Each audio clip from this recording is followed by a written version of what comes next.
বিধানসভা নির্বাচনের খবর জানাতে এই মুহূর্তে কলকাতায় আছেন সহকর্মী সুব্রত আচার্য। যাচ্ছি তার কাছে।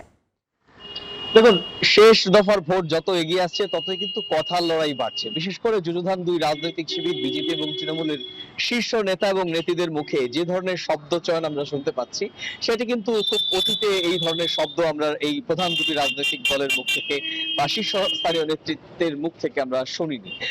সেটি স্বাভাবিক। হিসেব মতো আজকে যে দিনটি শুরু হলো, আজ কাল এবং পরশু অর্থাৎ ২৭ তারিখ বিকেল ৫টা পর্যন্তই নেতা নেত্রীরা রাজনৈতিক দলের প্রচার প্রচারণা করতে পারবেন, সুতরাং তাদের হাতে সময়ও অনেক কম।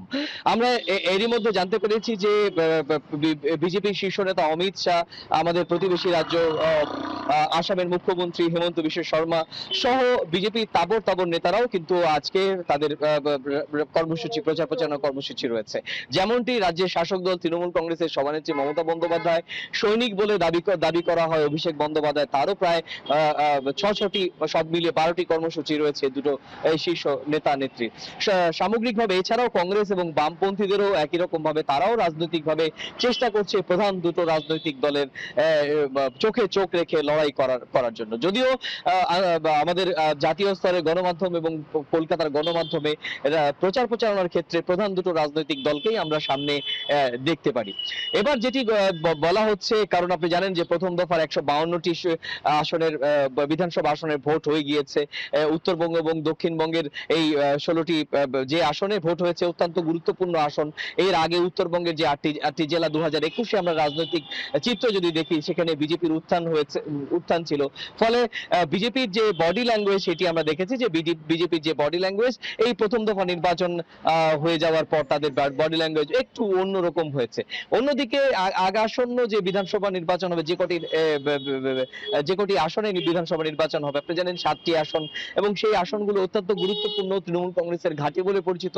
কলকাতার আশেপাশে উত্তর দক্ষিণ 24 পরগনা, হাওড়া, হুগলি, এই নদিয়া, এই সমস্ত আসনগুলো মূলত তৃণমূলের ঘাঁটি।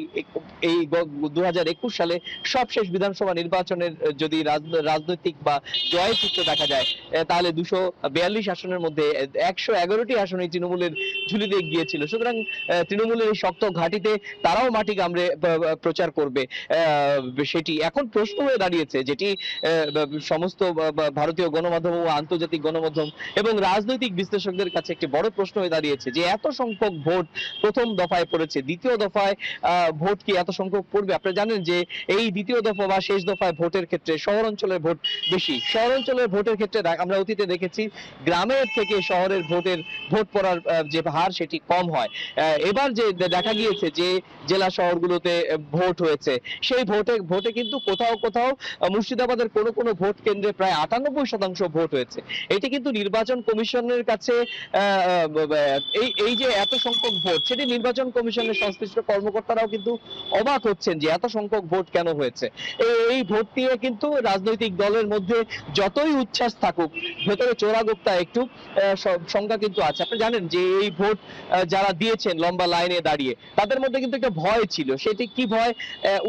আপনি জানেন যে এই যে 12টি পশ্চিমবঙ্গ সহ যে 12টি রাজ্যে এসআর বা ভোটার তালিকা নিবিড় সংশোধন প্রক্রিয়া নির্বাচন কমিশন চালু করে বাস্তবায়ন করেছে, তার মধ্যে কিন্তু পশ্চিমবঙ্গ থেকে কিন্তু প্রায় 91 লক্ষ মানুষের নাম বাদ গিয়েছে। প্রথম দফায় খসড়ায় যে 58 লক্ষ নাম বাদ গিয়েছে, তার মধ্যে প্রায় 24 লক্ষ মানুষ মৃত ছিল, 20 লক্ষকে খুঁজে পাওয়া যায়নি। এই ধরনের বিষয়ে 58 লক্ষ মানুষকে যে বাদ দেওয়া হয়েছে তার মধ্যে যুক্তি ছিল, কিন্তু পরে যে 66 লক্ষ মানুষকে বাদ তালিকাভুক্ত করা হয়েছিল, সেটা নিয়ে প্রশ্ন ছিল, রাজনৈতিক দলের মধ্যে প্রশ্ন ছিল। এবং এই বাদ দেওয়া অধিকাংশদের ক্ষেত্রে দেখা গিয়েছে যে গতবার অর্থাৎ 2024 সালে যারা লোকসভায় ভোট দিয়েছে তাদের মধ্যে 12% নেই, আর ওই 12%-এর মধ্যে দেখা গিয়েছে আবার 5% সংখ্যালঘু মুসলিম সম্প্রদায়ের আর 7% হিন্দু সম্প্রদায়ের। সুতরাং এই বাদ যাওয়া ভোটাররাও কিন্তু এবার ভোটের এই যে ভোটের অঙ্ক, সেই ভোটের অঙ্কের মধ্যে এসে গিয়েছে। আর লম্বা লাইন দাঁড়িয়ে যে ভোট দিয়েছে তাতে অধিকাংশই মনে করছে যে আসলে যে কঠোর প্রক্রিয়া এসআইআর এবার হয়েছে, আগামীতে যদি ভোট না দেন এই ভোটাররা, তাদের যদি ভোটার লিস্ট থেকে নাম বাদ যায়, সুতরাং এই ভয় নিয়েই কিন্তু দীর্ঘ লাইনে দাঁড়িয়ে রাত 9টা পর্যন্ত ভোট দিয়েছে। সুতরাং এই যে গড় 92% এবং কোথাও কোথাও 98% ভোটার ভোট দিয়েছেন, এতে আসলে কার পক্ষে রায় হয়েছে বা কার বিপক্ষে রায় হয়েছে সেটি রাজনৈতিক দলগুলো যতই কনফিডেন্টলি বাইরে বলুক যে আমরা অনেক অনেক অনেক বেশি আসনে পাবো। সুতরাং এই দ্বিতীয় দফায় অর্থাৎ পরবর্তীতে যে 29শে এপ্রিল যে ভোট হবে শেষ দফার 142টি আসনই কিন্তু প্রধান দুটো রাজনৈতিক দল কিংবা নবান্নে যে দল ক্ষমতায় বসবে সেই দলের ক্ষেত্রে নির্ণায়ক ভূমিকা পালন করবে। তো এই ছিল আমার কাছে ভারতের পশ্চিমবঙ্গের দ্বিতীয় এবং শেষ দফা নির্বাচনের আগে রাজনৈতিক হিসেব নিকেশে আমার কাছে থাকা সবশেষ তথ্য। যুক্ত ছিলাম কলকাতায়।